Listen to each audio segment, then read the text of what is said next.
ilaha illallah, Allahu akbar, Muhammad Rasulullah, ya Habiballah,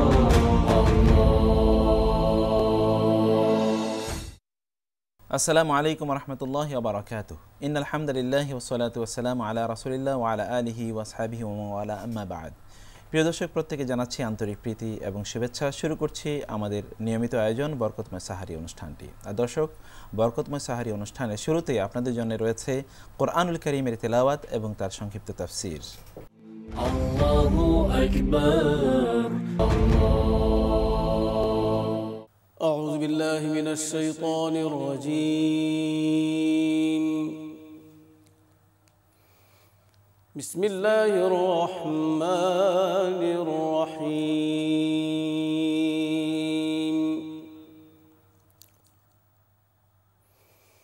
مثل الذين ينفقون أموالهم في سبيل الله كمثل حبة أنبتت سبع سنابل كمثل حبة أنبتت سبع سنابل في كل سنبلة 100 حبة والله يضاعف لمن يشاء والله واسع عليم. الذين ينفقون أموالهم في سبيل الله ثم لا يتبعون ما أنفقوا ثم لا يتبعون ما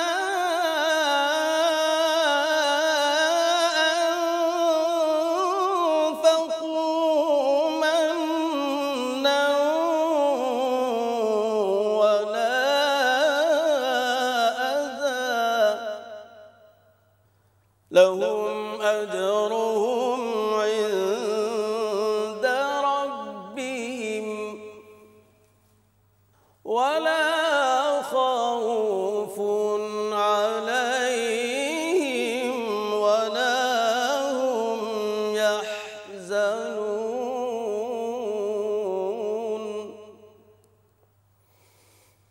قول معروف ومغفرة خير من صدقة يتبعها أذى والله غني حليم. يا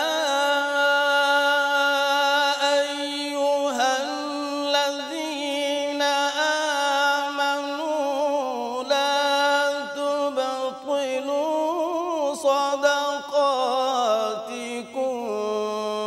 بالمن والأذى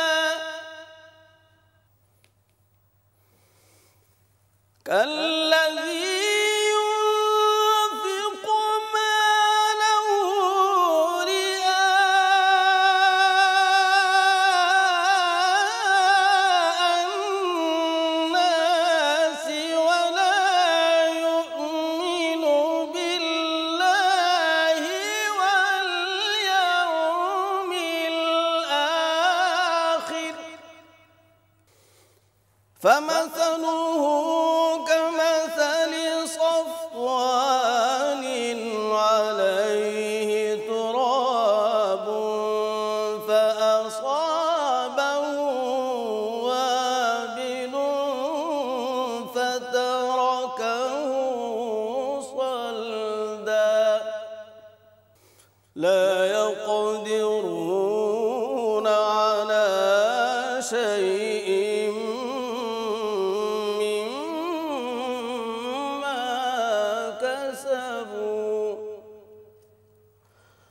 والله لا يهدي القوم الكافرين ومثل الذين ينفقون أموالهم ابتغاء مرضات الله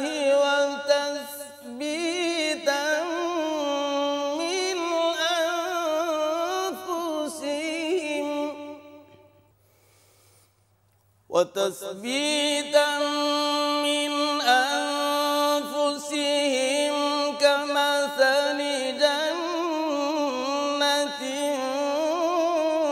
بربوة أصابها وابل فآتت أكلها ضعفين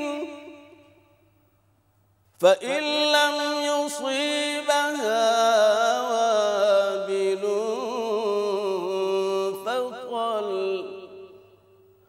والله بما تعملون بصير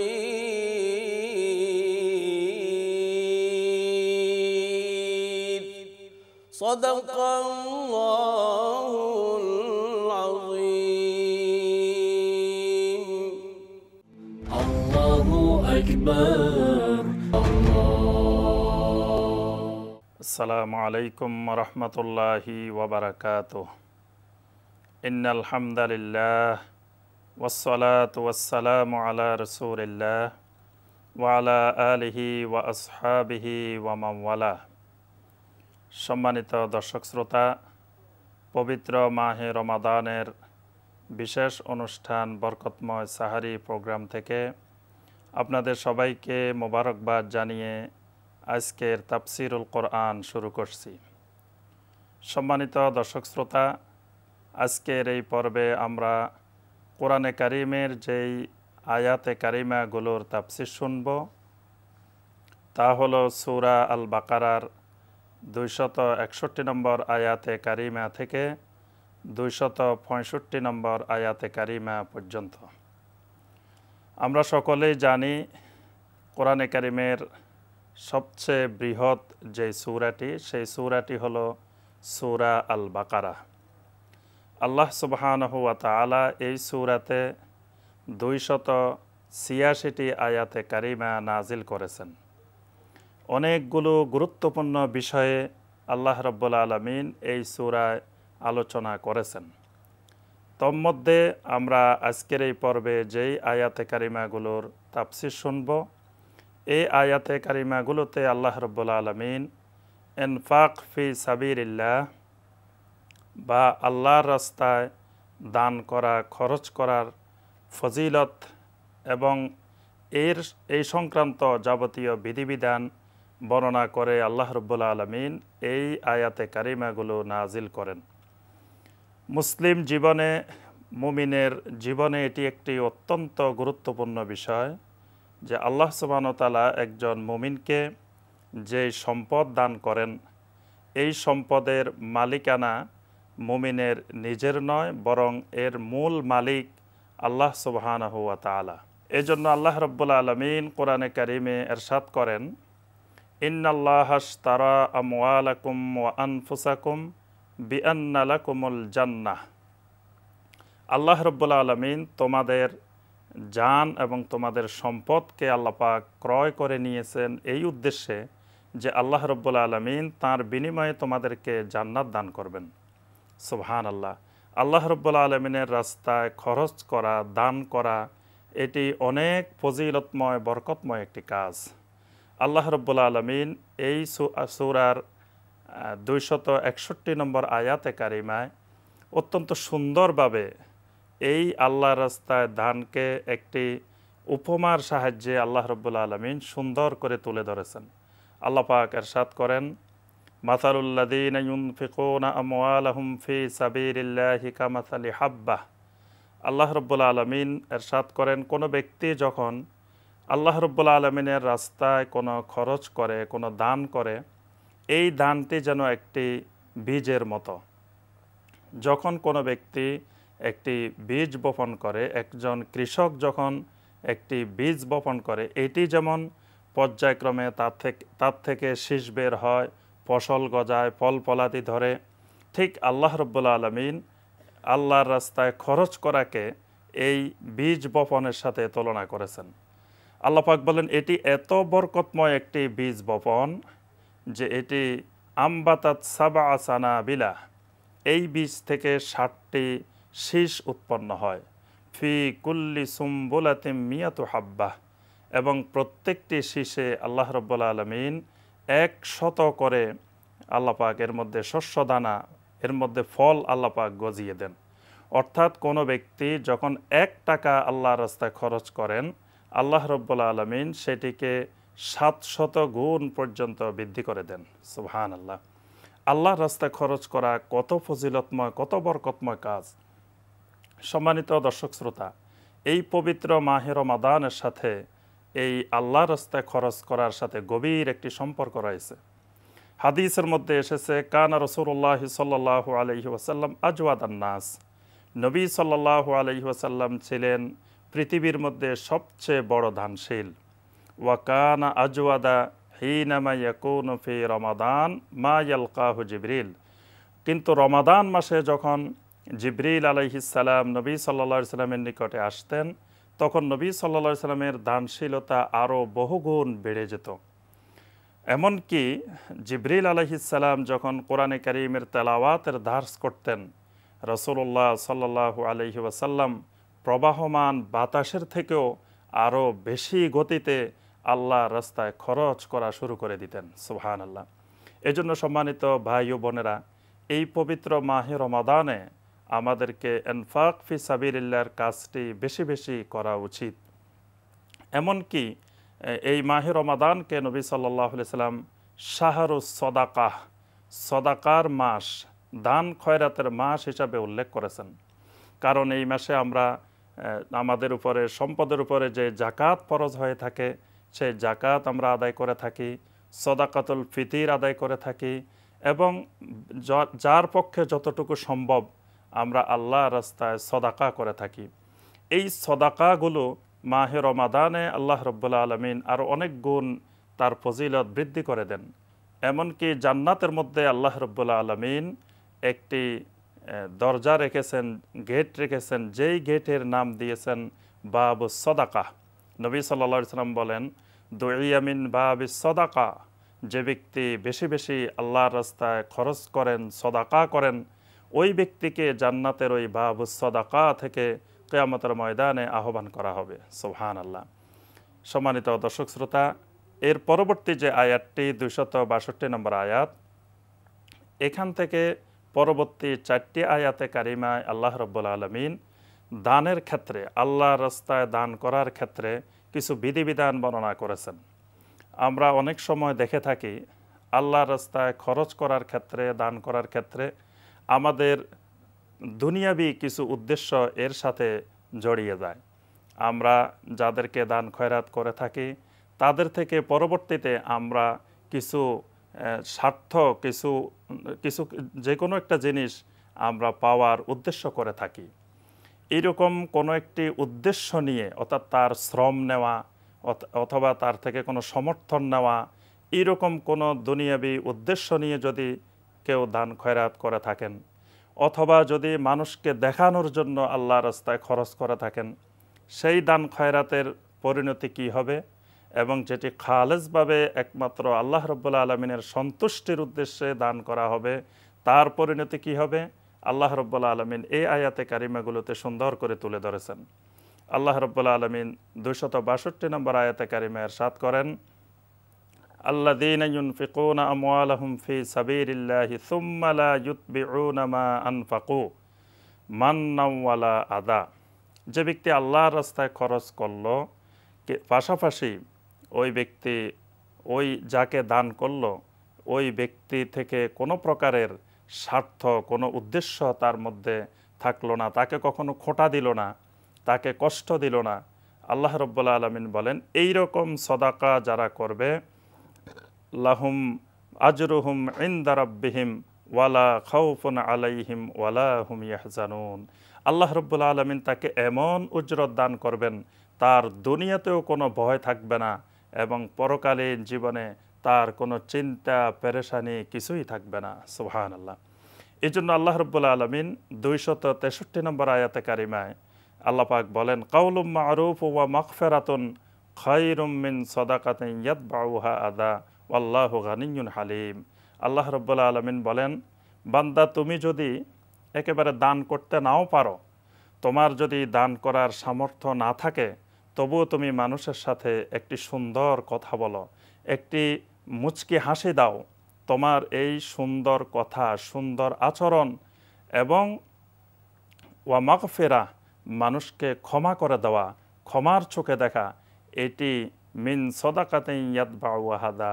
তুমি কাউকে অনেক টাকা সদাকা করলে কিন্তু পাশাপাশি তাকে কষ্ট দিলে, তাকে খোঁটা দিলে, অথবা লোক দেখানোর উদ্দেশ্যে তুমি সদাকা করলে, ওই রকম সদাকার থেকে এই কাউলে মারুফ, সুন্দর কথা বলা, সুন্দর আচরণ করা, এটি আল্লাহ রাব্বুল আলামিনের নিকট অনেক অনেক উত্তম। সুবহানাল্লাহ। এর পরবর্তী আয়াতে কারিমায় আল্লাহ রাব্বুল আলামিন ওই সমস্ত দানশীলদেরকে আল্লাহ পাক সতর্ক করেছেন যারা দান করার সময় বিভিন্ন রকমের লক্ষ্য উদ্দেশ্যকে সামনে নিয়ে দান খয়রাত করে থাকেন। আল্লাহ পাক এখানে কয়েকটি বিষয়কে বিশেষ করে গুরুত্ব দিয়েছেন। একটি বিষয় হলো বিল মান্নে ওয়াল আদা ওয়ার রিয়া। আল্লাহ পাক খোঁটা দেওয়া, এরপর লোক দেখানো, মানুষকে কষ্ট দেওয়া, অর্থাৎ যাকাত দেওয়ার উদ্দেশ্যে মানুষদেরকে দীর্ঘ লাইন ধরিয়ে, তাদেরকে কষ্ট দিয়ে, তাদেরকে মেরে তারপরে আমি আল্লাহর রাস্তায় সদাকা করলাম, তার পরিণতি কি হবে, এবং আমি যদি লোক দেখানোর উদ্দেশ্যে আমার কোটি কোটি টাকা, অনেক সম্পদ যদি আমি আল্লাহর রাস্তায় খরচ করে থাকি, তার পরিণতি কি হবে, এই বিষয়টি আল্লাহ রাব্বুল আলামিন 264 নম্বর আয়াতে কারিমায় তুলে ধরেছেন। আল্লাহ পাক বলেন, ইয়া আইয়ুহাল্লাযীনা আমানু লা তুবতিলু সাদাকাতিকুম বিল মান্নি ওয়াল আযা। হে ঈমানদারগণ, তোমরা তোমাদের দানগুলোকে, সদাকাগুলোকে তোমরা নিষ্ফল করে দিও না, বাতিল করে দিও না। বিল মান্নি ওয়াল আযা, মানুষকে খোঁটা দেওয়ার মাধ্যমে, কষ্ট দেওয়ার মাধ্যমে। কাল্লাযী ইউনফিকু মালাহু রিয়াআন নাস, যেমনিভাবে মানুষকে দেখানোর উদ্দেশ্যে কেউ কেউ দান করে থাকে। এই আয়াতে কারিমের সাথে আমাদের বর্তমান বাস্তব সমাজের নমুনা আমরা হুবহু মিল দেখতে পাই। আমরা দেখি রমাদান মাসে অনেক ভাই বোন মানুষকে দেখানোর উদ্দেশ্যে একেবারে প্রচার প্রসার করে দান খয়রাত করা, মানুষকে কষ্ট দিয়ে দান খয়রাত করা, এবং দান খয়রাত করার পরে বিভিন্ন সময়ে তার থেকে বিভিন্ন শ্রম, বিভিন্ন আনুগত্য তার থেকে আদায় করা, এবং যদি আনুগত্যের ক্ষেত্রে কোনো ব্যাঘাত ঘটে আমরা সাথে সাথে খোঁটা দিয়ে দিই।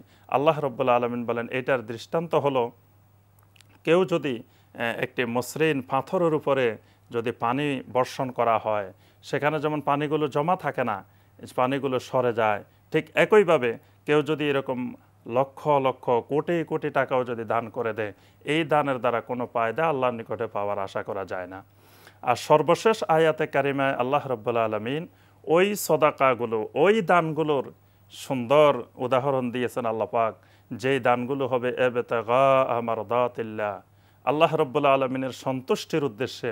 সেই দানগুলোকে আল্লাহ পাক বলেন এটি এমন একটি বাগানের মতো, যেই বাগানকে তার মালিক অনেক সুন্দর করে পানি সেচের মাধ্যমে, পরিচর্যার মাধ্যমে এটিকে লালন পালন করে বড় করতে থাকেন। এর গাছগুলো হয় অনেক সুন্দর, ফলগুলো হয় একেবারে টাটকা এবং খুবই সুন্দর, এর ফুলগুলো হয় নয়নাভিরাম।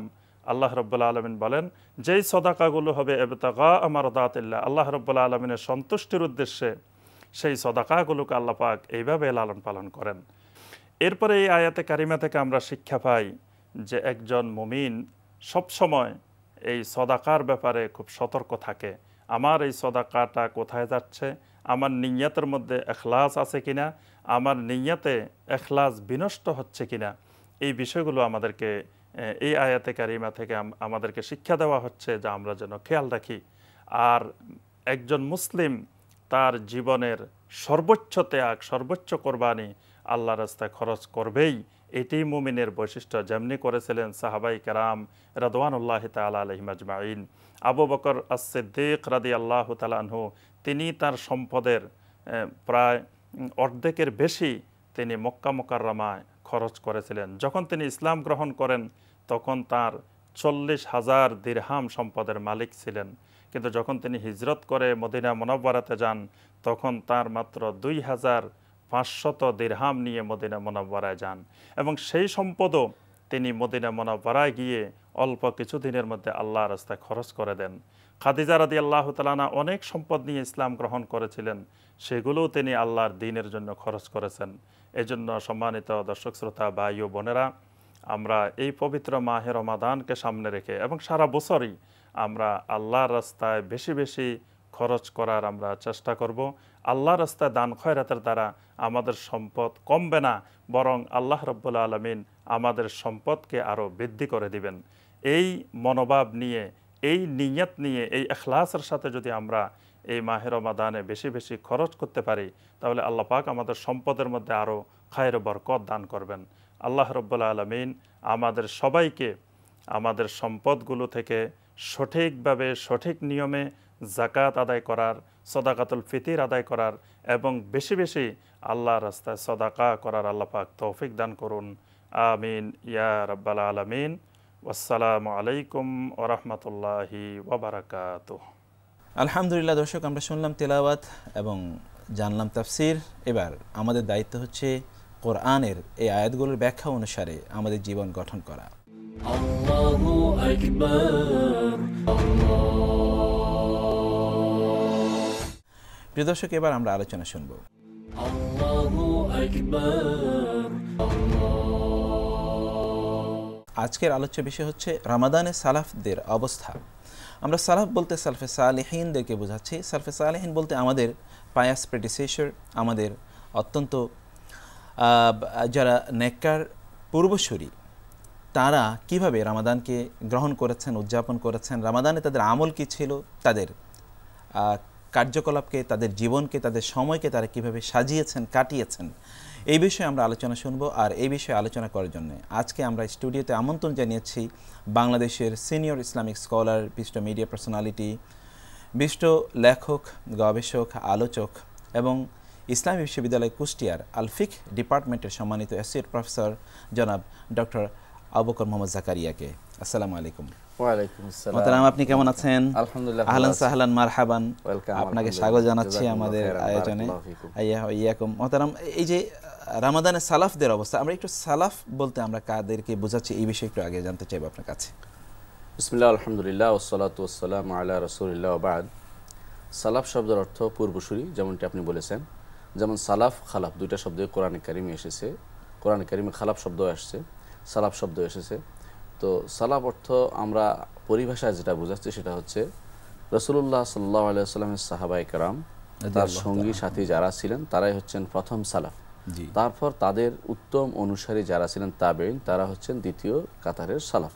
তারপর হচ্ছেন আমাদের ইমামগণ, যারা ইমাম আবু হানিফা, মালিক, শাফি, আহমদ হতে শুরু করে যাদেরকে আমরা অনুসরণ করে থাকি এবং যাদের কথা থেকে আমরা আলো গ্রহণ করে থাকি, তারা প্রত্যেকেই সালাফ।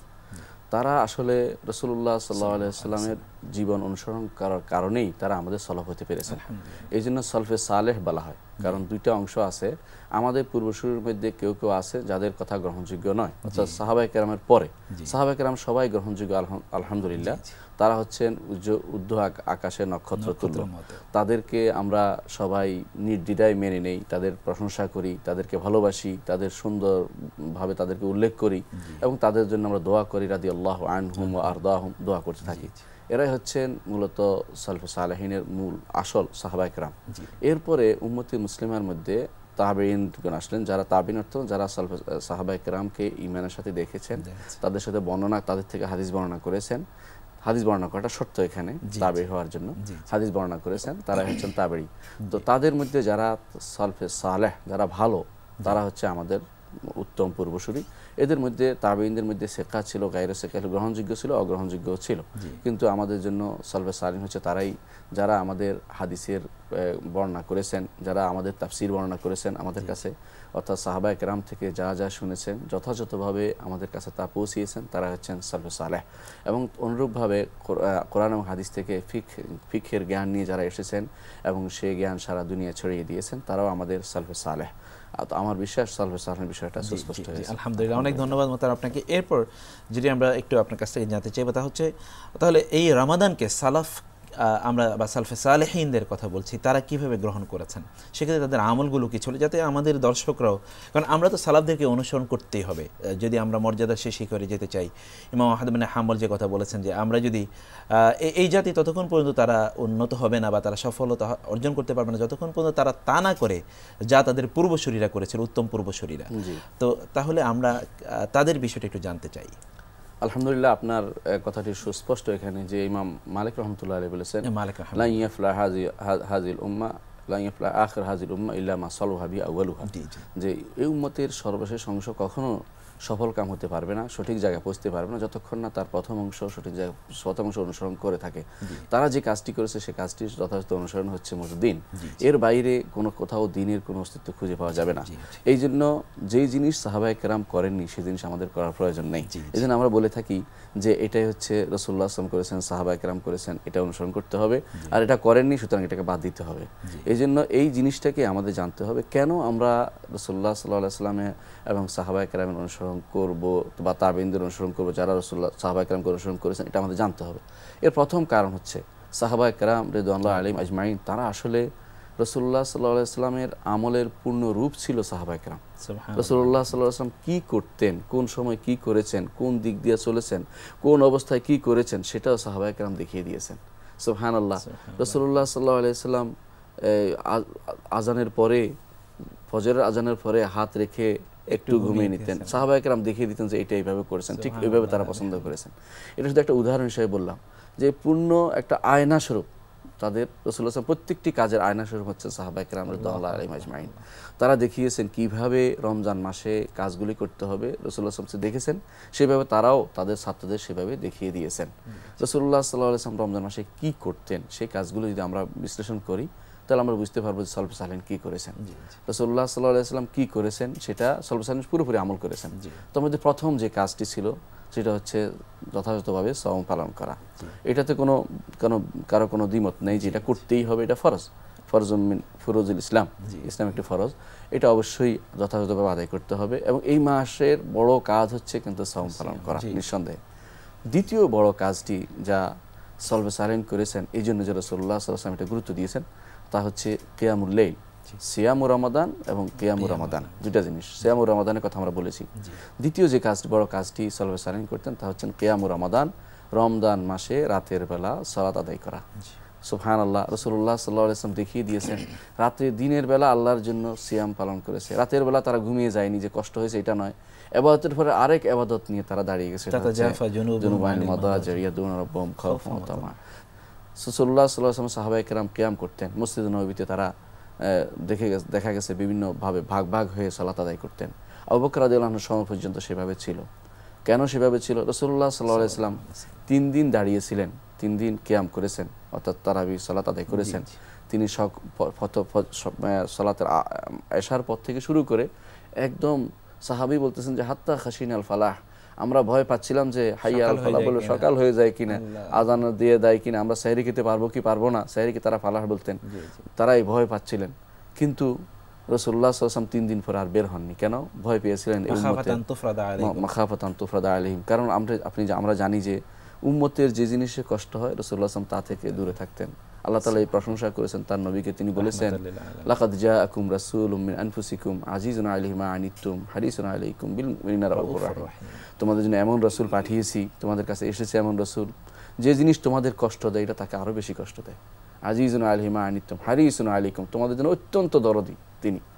এই রাসূল দেখেছেন যে যদি এটা কষ্ট যদি আমি আরো বেশি প্রতিদিনে আসি হয়তো না ফরজ হয়ে যায়, উম্মত সেটা ঠিকই পালন করতে পারবে না।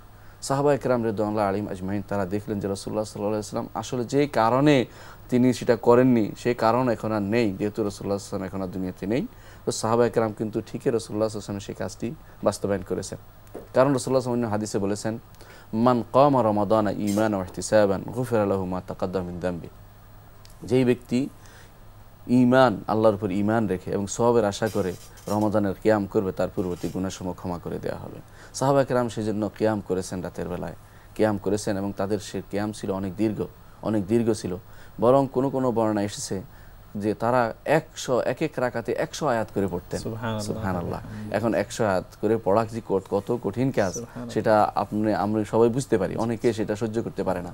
কোনো কোনো বর্ণায় আসছে যে আমরা কখনো কখনো মিন তুরিল কিয়াম, লম্বা দাঁড়ানোর কারণে লাঠিতে ভর দিতে হতো আমাদেরকে, এত কঠিন কাজ হতো। সালফে সালেহিনের মধ্যে আবু বকর রাদিয়াল্লাহু আনহুর সময় দেখা গেছে যে জামাতের সাথে সালাত আদায় করার সুযোগ হয়নি, কারণ যুদ্ধের কারণে আবু বকর ব্যস্ত ছিলেন।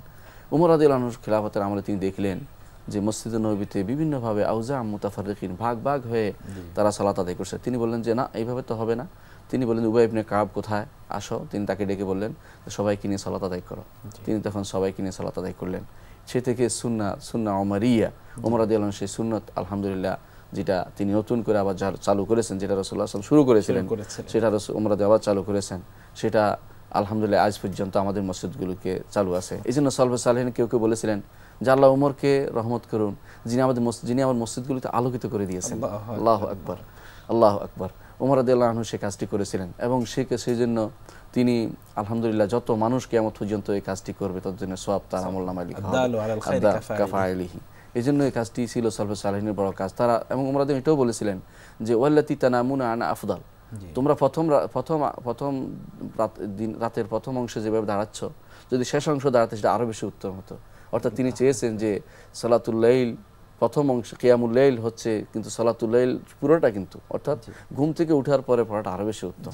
কিন্তু যেহেতু নিয়ম হচ্ছে জামাতের সাথে যেটা পড়া বেশি উত্তম, এই জন্য তারাবি উত্তম যদি জামাতের সাথে পড়া হয়, এতে কোনো সন্দেহ মসজিদে জামাতের সাথে পড়া হওয়ার কারণে সালফে সালেহিন কিয়ামুল লাইল আদায় করতেন। তেমনিভাবে কিয়ামুল লাইল শুধু তারা পড়তেন তা নয়, কিয়ামুল লাইল করতেন কি দিয়ে সেটা সালফে সালেহিন করেছেন, কোরআনে কারীম নিয়ে। কোরআনে কারীম আল্লাহর বাণী, তার গুণ, এই গুণটি শুধুমাত্র মানুষের কাছে আছে, আমরা আল্লাহর কিছুই পাই না। সালফে সালেহিন সবসময় কোরআনে কারীম দেখলে তারা কান্নাকাটি করতেন, যে বলতেন কালাম রব্বি, আমার রবের কালাম, আমার রবের কথা। এই যে আনন্দময় জিনিসটা, অভিব্যক্তি ওই ব্যক্তির আসবে যে ব্যক্তি বুঝতে পারবে যে আল্লাহ রাব্বুল ইজ্জতের একটি গুণ আমার কাছে আছে, একসময় তা চলে যাবে কিয়ামতের আগে। এর আগেই সেটা নিয়ে আমাদের দাঁড়ানো দরকার। সালফে সালেহিন সেটা করতেন। তারা কোরআনে কারীম নিয়ে দাঁড়াতেন। কেউ সারা রাত্রি দাঁড়াতেন রমজান আসলে, কেউ রাতের অর্ধেক দাঁড়াতেন। কোরআনে কারীমে আল্লাহ তাআলা সেটা উল্লেখ করেছেন যে কতটুকু দাঁড়াবেন, সেটা উল্লেখ করেছেন। রাসূলুল্লাহ সাল্লাল্লাহু আলাইহি ওয়াসাল্লাম আসলে কি করতেন, রমজান আসলে শেষ দশক আসলে তিনি পুরোপুরি দাঁড়াতেন কোরআন নিয়ে, এবং বলেছেন হাদিসে এসেছে আই কাজা আহলাহু, পরিবারকে জাগাতেন। শুধু নিজে দাঁড়াতেন তা নয়, পরিবারও দাঁড়াতে বলতেন। এবং কি রাসূলুল্লাহ সাল্লাল্লাহু আলাইহি ওয়াসাল্লাম সাদ্দামি দারাহু, কাপড় বেঁধে নিতেন। দুইটা অর্থ আছে, কাপড় বেঁধে নেওয়ার অর্থ হচ্ছে যে অন্য কোনো দিকে যেতেন না, এই কাজেই লিপ্ত থাকতেন, সালাত আদায় করবেন, কোমর বেঁধে নামাজ যেটাকে বলি আমরা। আর আহইয়াল লাইলা কুল্লা, সারা রাত দাঁড়াতেন। অন্য কোনো সময় রাসূলুল্লাহ সাল্লাল্লাহু আলাইহি ওয়াসাল্লাম সারা রাত জেগে ইবাদত করতেন না, কিন্তু রমজান আসলে তিনি সারা রাত জেগে ইবাদত করতেন। বিশেষ করে শেষ দশকে এই ইবাদতটা তিনি করতেন। সালফে সালেহিন এই জন্য কিরাতুল কোরআন ছিল তাদের, বলতে পারেন যে তাদের মুখের নিঃসৃত মুখ সর্বক্ষণ তাদের মুখ থেকে তা বের হতো। ইমাম মালিক রাহমাতুল্লাহ আলাইহি মসজিদে নববীতে হাদিসের দর্শ দিতেন, কিন্তু তিনি রমজান মাস আসলে হাদিসের দর্শ বন্ধ করে কোরআন দর্শ শুরু করতেন। কোরআনের মাস, আল্লাহ তাআলা এই মাসে কোরআন নাজিল করেছেন, সেই জন্য কোরআনের গুরুত্ব সবচেয়ে বেশি দেওয়া দরকার। অন্তত এই মাসে পড়া দরকার। সাল্লাল্লাহু আলাইহি ওয়াসাল্লাম যেভাবে পড়তেন, অর্থ বুঝতেন এবং কান্নাকাটি করতেন, আমাদের সেরকম কিছু করা দরকার। রমজান মাসে তারা কাঁদতেন, পড়তেন, কেউ উচ্চস্বরে পড়তেন, কেউ আস্তে পড়তেন, প্রত্যেকে তার মতো করে যে কোরআন বুঝার মতো নিয়ত নিয়ে তারা কাজগুলি করতেন। আল্লাহ তাআলা কোরআনে কারীম বলেছেন আফালা ইয়াতাদাব্বারুনাল কুরআনা আম আলা কুলুবিন আকফালুহা, তারা কি কোরআন নিয়ে গবেষণা করবে না, নাকি তাদের অন্তরে তালা দেওয়া হয়েছে? যারা কোরআন পড়ে না, গবেষণা করে না রমজান মাসে, তারা সালফে সালেহিনের যথাযথ অনুসরণ করতে পারেনি। তারা কোরআন ছিল তারা সার্বক্ষণিক সঙ্গী। কেউ কোরআন খতমও করতেন, কেউ 7 দিনে করতেন। এই জন্য কোরআনের 7টি হেজব আছে, আপনি দেখেছেন, এবং সেই হেজবগুলি কিন্তু সালফে সালেহিন থেকে বর্ণিত আছে যে 7 দিনে তারা কোরআন খতম করতেন। রাসূলুল্লাহ সাল্লাল্লাহু আলাইহি ওয়াসাল্লাম 3 দিনের কমে কোরআন খতম করতে নিষেধ করেছেন, কারণ কম কেউ বুঝতে পারে না, বুঝার জন্য। কোরআন নাজিল হয়েছে বুঝার জন্য। তেলাওয়াতের সওয়াব যেমন আছে, আমলের সওয়াবও তেমনি রয়ে গেছে। সালফে সালেহিন রমজানে আর কি করতেন? বেশি করে খাবার খাওয়াতেন। ইতআমুত তাআম, সবচেয়ে বেশি খাবার খাওয়ানো, বিশেষ করে ইফতার করানোর ব্যাপারটি আরও বেশি গুরুত্বপূর্ণ। হাদিসে এসেছে রাসূলুল্লাহ সাল্লাল্লাহু আলাইহি ওয়াসাল্লাম বলেছেন, কেউ যদি কাউকে ইফতার করায়, সে তার যে ব্যক্তিকে ইফতার করিয়েছে তার রোজার সওয়াবের মতো সওয়াব সে পাচ্ছে, অথচ রোজাদারের সওয়াবের কোনো কমতি হচ্ছে না। এই সুযোগ কিন্তু সালফে সালেহিন নিতেন, তারা নিছেন। আজ পর্যন্ত ওয়ারিশ সূত্রে মসজিদে নববীতে আপনি দেখবেন যে ইফতার করানো হচ্ছে। আমি জিজ্ঞাসা করেছি কোনো ভাইকে যে আমাদের ছাত্র বন্ধুদেরকে, কখন থেকে তোমরা এটা আসো? বলছে এটা তো আমাদের পূর্বপুরুষদের ঐতিহ্য, কখনো তারা ছেড়ে যায়নি। এটা তাদের ইফতার করানো, তাদের ইফতারের মধ্যে লেগে থাকা, সেটা লেগেই আছে। অর্থ হচ্ছে তারা খাওয়ানোর জন্য প্রতিযোগিতায় লিপ্ত হতো, কাকে কত খাওয়াতে পারে, কত বেশি তারা মানুষকে বেশি আনন্দ দিতে পারে, কত বেশি কারো মুখে হাসি ফুটাতে পারে। এই কাজটি সালফে সালেহিন করতেন রমজান মাসে। রমজান মাসে আরেকটি গুরুত্বপূর্ণ জিনিস হচ্ছে দান করা। মুহাম্মদ রাসূলুল্লাহ সাল্লাল্লাহু আলাইহি ওয়াসাল্লাম, বুখারীতে এসেছে হাদিসটি যে কানা রাসূলুল্লাহ সাল্লাল্লাহু আলাইহি ওয়াসাল্লাম আজওয়াদান নাস ওয়া কানা আজওয়াদু মা ইয়াকুনু ফি রমাদান। রাসূলুল্লাহ সাল্লাল্লাহু আলাইহি ওয়াসাল্লাম এমনিতেই দানবীর ছিলেন, দানশীল ছিলেন, আরো বেশি দানবীর হয়ে যেতেন যখন রমজান আসতো। রাসূলুল্লাহ সাল্লাল্লাহু আলাইহি ওয়াসাল্লাম আজওয়াদু মিনার রিহিল মুরসালা। রাসূলুল্লাহ সাল্লাল্লাহু আলাইহি ওয়াসাল্লাম প্রবাহিত বাতাসের চেয়ে বেশি দানবীর হতেন। প্রবাহিত বাতাস যেমন কারো গায়ে লাগে কারো গায়ে লাগে না এরকম নয়, সবার গায়ে লাগে, ছুঁয়ে যায়। রাসূলের দান যেন সবাইকে পেয়ে যায়। কখন তিনি সেটা করতেন সেটাও আর গুরুত্বপূর্ণ। হিনামা ইয়ালকাহু জিবরিল, যখন তার কাছে জিবরিল আসতো, আল্লাহর দূত আল্লাহর রাসূল তার কাছে আসছেন। কখন? যখন কানা ইউদারিসুল কোরআন মুদারাসা করতেন, জিবরিল মুহাম্মদ সাল্লাল্লাহু আলাইহি ওয়াসাল্লামকে শোনাতেন, মুহাম্মদ সাল্লাল্লাহু আলাইহি ওয়াসাল্লাম জিবরিলকে শোনাতেন। এর চেয়ে আনন্দময় জিনিস বোধ রাসূলের কাছে ছিল না। তিনি সবচেয়ে বেশি খুশি হতেন এবং হাতের কাছে যা পেতেন তাই তিনি দান করে দিতেন। রমজান মাসে দানের এমনিতেই যে কোনো জিনিসের সওয়াব বেশি, আর দানের সওয়াব আরো বেশি। তার মনে করতেন না সালফে সালেহিন যে একটি ইবাদতেই তারা সন্তুষ্ট থাকবেন, বরং তারা ইবাদত করেই যেতেন। একদিক দিয়ে সালাত আদায় করছেন, একদিক দিয়ে সওম পালন করছেন, একদিক দিয়ে কোরআন নিয়ে আসেন, একদিক দিয়ে দানের মধ্যে আসেন, খাওয়াচ্ছেন মানুষকে। সার্বিক ইবাদতে তারা সবসময় লিপ্ত ছিলেন। রমজান মাসে আরও যে গুরুত্বপূর্ণ তারা যে কাজটি করতেন সেটা হচ্ছে ইতিকাফ করতেন। সালফে সালেহিন রাসূলুল্লাহ সাল্লাল্লাহু আলাইহি ওয়াসাল্লামের দেখা দেখে তারা ইতিকাফগুলি করতেন। রাসূলুল্লাহ সাল্লাল্লাহু আলাইহি ওয়াসাল্লাম ইতিকাফ করেছেন, তিনি ইতিকাফ করেছেন, একবার ইতিকাফ করেছেন প্রথম 10, বলা হলো যে এই 10 দিনে লাইলাতুল কদর নেই। তিনি দ্বিতীয় 10 দিনে ইতিকাফ করলেন, জানানো হলো যে আপনি লাইলাতুল কদর পাননি। রাসূলুল্লাহ সাল্লাল্লাহু আলাইহি ওয়াসাল্লাম বললেন যে শেষ দশকে আছে, আল্লাহ আমাকে জানানো হয়েছে। রাসূলুল্লাহ সাল্লাল্লাহু আলাইহি ওয়াসাল্লামকে ঠিক দিন তারিখ বলেই জানানো হয়েছে, কিন্তু তিনি বের হয়ে আসলেন জানাতে। দুইজন ঝগড়া করলো, রাসূল ভুলে গেলেন। আল্লাহ তাআলার খাস রহমত সেটা ছিল, ভুলে যাওয়াটার মধ্যেও, যে আমরা 10টি দিন ইবাদত করি এই লাইলাতুল কদর পাওয়ার জন্য, এবং যিনি ইতিকাফ করবেন তিনি তো লাইলাতুল কদর পেয়ে পাবেন আলহামদুলিল্লাহ। এই বিরাট সুবর্ণ সুযোগ আমরা ইতিকাফের মাধ্যমে পেতে পারি। সালফে সালেহিন কিন্তু ইতিকাফ করতেন, মসজিদ নববীতে ইতিকাফ করেছেন, রাসূলুল্লাহ সাল্লাল্লাহু আলাইহি ওয়াসাল্লাম, সাহাবায়ে কেরাম ইতিকাফ করেছেন। আজও ইতিকাফ হয় মসজিদগুলোতে। আমাদের মসজিদগুলোতে আজও যদি সেরকম ইতিকাফের কাজ আমাদের থাকে তাহলে সেটা হবে সবচেয়ে ভালো কাজ, কারণ রাসূলুল্লাহ সাল্লাল্লাহু আলাইহি ওয়াসাল্লাম সত্যিকার অনুসরণ হবে। সাহাবায়ে কেরাম কিন্তু রমজান মাসে উমরা করতেন। আমাদের উচিত যদি যাদের সামর্থ্য আছে রমজান মাসে একটু উমরা করা, সালফে সালেহিন অনুসরণ করে। এই জন্য রাসূলুল্লাহ সাল্লাল্লাহু আলাইহি ওয়াসাল্লাম বলেছেন, উমরাতুন ফি রমাদান তাআদিলু হিজ্জাতাম মাই, রমজানে একটি উমরা আমার সাথে হজ করার মতো সওয়াব। তো আমাদের সেই সুযোগ যেন আমরা না হারিয়ে ফেলি। আর রমজান মাসে সবচেয়ে বেশি যে কাজটি গুরুত্বপূর্ণ সেটা হচ্ছে অন্য সাইডটা করতেন না যেটা, সেটাও আমাদের বলা দরকার। যে সালফে সালেহিন নিজেদেরকে সম্পূর্ণ কন্ট্রোল করতেন। মিথ্যা কথা, মিথ্যা কাজ, খারাপ কাজ, কোনো রকমের রোজা নষ্ট হবে, সওম নষ্ট হবে, বিনষ্ট হবে, এমন কোনো কাজে তারা ব্রতী হতেন না। বরং সবসময় তারা খেয়াল রাখতেন যে আমি যে সওম পালন করছি আল্লাহর জন্য, যেন আমার সওমটা হয় রাসূলুল্লাহ সাল্লাল্লাহু আলাইহি ওয়াসাল্লাম যেভাবে বলেছেন সেভাবে, এবং এই সওমের কারণে যেন না হয় যে আমি শুধুমাত্র ক্ষুধা পিপাসা করছি। চমৎকার আলোচনা করেছেন, আল্লাহ আপনাকে সর্বোত্তম জাযা দান করুন। জাযাকুমুল্লাহু খাইরান ওয়া বারাকাল্লাহু ফীকুম। আমিন ওয়া ইয়াকুম। প্রিয় দর্শক, আমরা শুনলাম অত্যন্ত মূল্যবান কিছু কথা। সালফে সালেহিন কি আমল করতেন তার একটু ছোট্ট লিস্ট আমরা এখানে পেয়েছি। আরও অনেক কাজ করতেন, সে আলোচনা আমরা এখানে শেষ করতে পারবো না। আমাদের সম্মানিত আলোচক যেই মৌলিক বিষয়ে আপনাদের দৃষ্টি আকর্ষণ করেছেন, আমরা যদি সেগুলোই গ্রহণ করি, সেভাবে যদি আমাদের রমাদানের যে প্ল্যানটা আমরা সাজাই, প্রোগ্রামটা যদি সাজাই, তাহলে আশা করছি ইনশাআল্লাহ সালফে সালেহিনের পথে আমরা চলবো, সেই আলোয় আমরা আলোকিত হতে পারবো। আল্লাহ সুবহানাহু ওয়া তাআলা সেই তৌফিক দান করুন আমাদেরকে। এবার আপনাদের জন্য আমাদের পক্ষ থেকে রয়েছে একটি ইসলামিক গান। আল্লাহু আকবার, আল্লাহতে যার পূর্ণ ঈমান, কোথা সে মুসলমান, কোথা সে মুসলমান।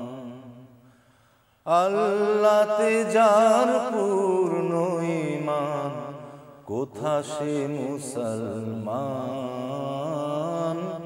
কোথা সে মুসলমান। কোথা সে আরিফ অভেদ যাহা, কোথা সে আরিফ অভেদ যাহা। জীবন মৃত্যু জ্ঞান, আল্লাহতে যার পূর্ণ ঈমান, কোথা সে মুসলমান,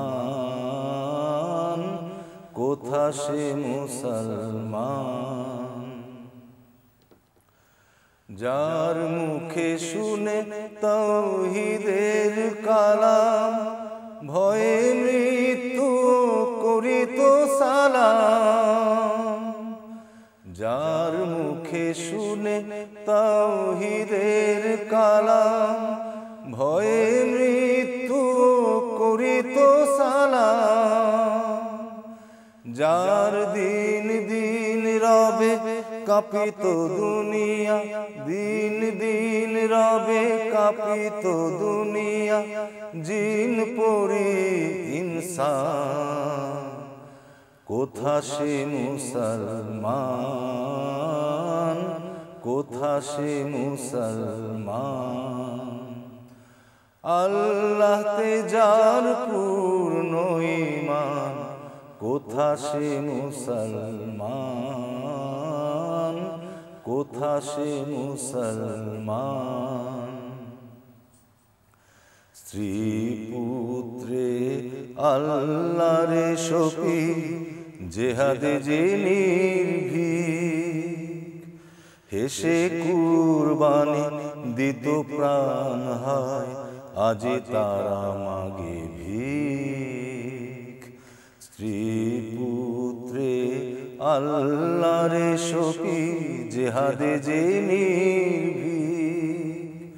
হেসে কুরবানি দিত প্রাণ, হায় আজি তারা মাগে ভিক। কোথা সে শিক্ষা আল্লাহ ছাড়া, ত্রিভুবনে ভয় করিত না যারা। কোথা সে শিক্ষা আল্লাহ ছাড়া, ত্রিভুবনে ভয় করিত না যারা। আজাদ করিতে এসেছিল যারা, আজাদ করিতে এসেছিল যারা। সাথে লয়ে কুরআন, কোথা সে মুসলমান, কোথা সে মুসলমান। আল্লাহতে যার পূর্ণ ঈমান, কোথা সে মুসলমান, কোথা সে মুসলমান। কোথা সে আরিফ অভেদ যাহা, কোথা সে আরিফ অভেদ যাহা। জীবন মৃত্যু জ্ঞান, আল্লাহতে যার পূর্ণ ঈমান, কোথা সে মুসলমান, কোথা সে মুসলমান। কোথা সে মুসলমান, কোথা সে মুসলমান। দর্শক আলহামদুলিল্লাহ শুনে নিলাম গানটি, এবার নেব বিদায়। আপনাদেরকে আবার জানিয়ে দিতে চাই, যারা এই অনুষ্ঠান দেখেছেন, আবারও দেখতে চান অথবা বারবার দেখতে চান, অন্যকে রেফার করতে চান, তারা লগ ইন করুন www.ntvbd.com। প্রিয় দর্শক, আজকে শেষ করছি, আগামীকাল আবারও দেখা হবে সেই প্রত্যাশায়। ওয়া আখিরু দাওয়ানা আনিল হামদুলিল্লাহি রাব্বিল আলামিন। আসসালামু আলাইকুম ওয়া রাহমাতুল্লাহি ওয়া বারাকাতুহু।